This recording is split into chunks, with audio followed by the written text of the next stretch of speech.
આગામી 25 જુલાઈથી શરૂ થતા પવિત્ર શ્રાવણ માસમાં જંબુસરના કાવી કંબોઈ સ્તંભેશ્વર મહાદેવના મંદિરમાં ભક્તોની ભીડ જામશે। આગામી જુલાઈ 25, 2025થી શરૂ થતા પવિત્ર શ્રાવણ માસને લઈને ભરૂચ જિલ્લાના જંબુસર તાલુકામાં આવેલા પ્રખ્યાત કાવી કંબોઈ સ્તંભેશ્વર મહાદેવ મંદિરમાં વિશેષ તૈયારીઓ શરૂ કરી દેવામાં આવી છે। મિની સોમનાથ તરીકે ઓળખાતું આ અનોખું તીર્થસ્થળ જ્યાં દરરોજ 2 વખત સમુદ્રદેવ સ્વયં શિવલિંગને જળાભિષેક કરવા આવે છે તે દ્રશ્ય ભક્તો માટે આકર્ષણનું કેન્દ્ર બને છે।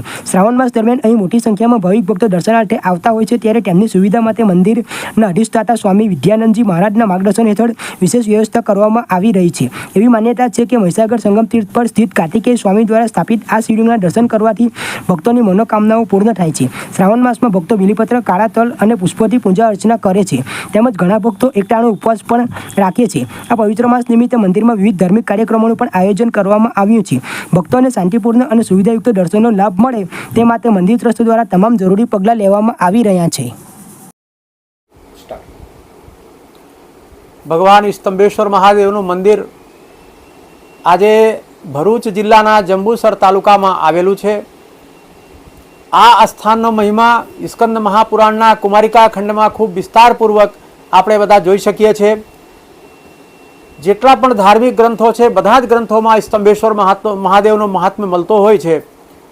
આપણે આજે લગભગ 35 વર્ષથી આ જગ્યાએ શ્રાવણ માસ ખૂબ ભક્તિભાવપૂર્વક અહીં ઉજવવામાં આવે છે।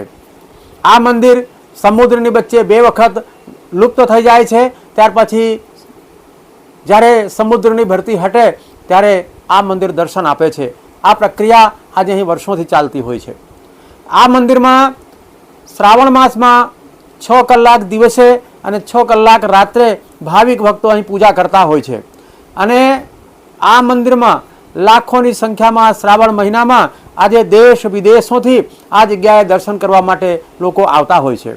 એમની સુવિધા માટે ભગવાન સ્તંભેશ્વર મહાદેવમાં આસ્થા ધરાવતા જે અમારા ભાવિક ભક્તો છે એમના તરફથી આજે એ ભક્તોને કોઈ અસુવિધા ના થાય એના માટે અહીં સરસ અન્નક્ષેત્ર અહીં ચાલતું હોય છે। આ અન્નક્ષેત્રમાં આજે લગભગ 12,000 સ્ક્વેર ફીટનો આજે હોલ જે આપણે સામે જોઈ રહ્યા છે એ ભાવિક ભક્તોને સુવિધા માટે અહીં બનાવવામાં અહીં આવેલું છે। અમારે યજ્ઞ જે છે જે અમારી સનાતન ધર્મની પ્રાચીન પરંપરા છે, અહીં 35 વર્ષથી યજ્ઞ પણ અહીં ચાલતો હોય છે અને એ યજ્ઞના પીઠો પણ બધા જ નવા બનાવવામાં આવ્યા છે અને આ યજ્ઞમાં દેશ વિદેશ, લંડન, અમેરિકા અને ઓસ્ટ્રેલિયા, આપણા ભારત, રાજસ્થાન, ઘણા બધા રાજ્યોના લોકો લગભગ 400 જોડા આ યજ્ઞમાં ભાગ લેવા માટે અહીં આવવાના છે।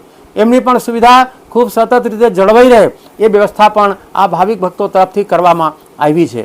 સ્તંભેશ્વર મહાદેવમાં સેવા કરવા માટે આખા ગુજરાતભરમાંથી સ્વયંસેવકો પણ અહીં આવવાના છે અને એ બધા આજે 35 વર્ષથી જે વ્યવસ્થા ચાલે છે એ વ્યવસ્થા એના કરતો સારી રીતે થાય એ પણ સુવિધા અહીં કરવામાં આવી છે।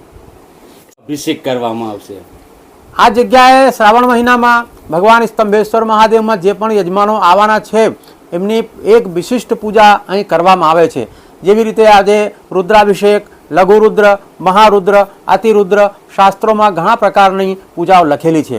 આ મંદિરમાં શ્રાવણ માસમાં લગભગ 10 કરોડ બિલીપત્રોથી ભગવાન સ્તંભેશ્વર મહાદેવની પૂજા અહીં થવાની છે। ત્યાર પછી હજારો લીટર દૂધ, દહીં, ઘી, મધુ, સાકર અને નાના પ્રકારના અનાજથી પણ ભગવાનનો અભિષેક અહીં કરવામાં આવશે।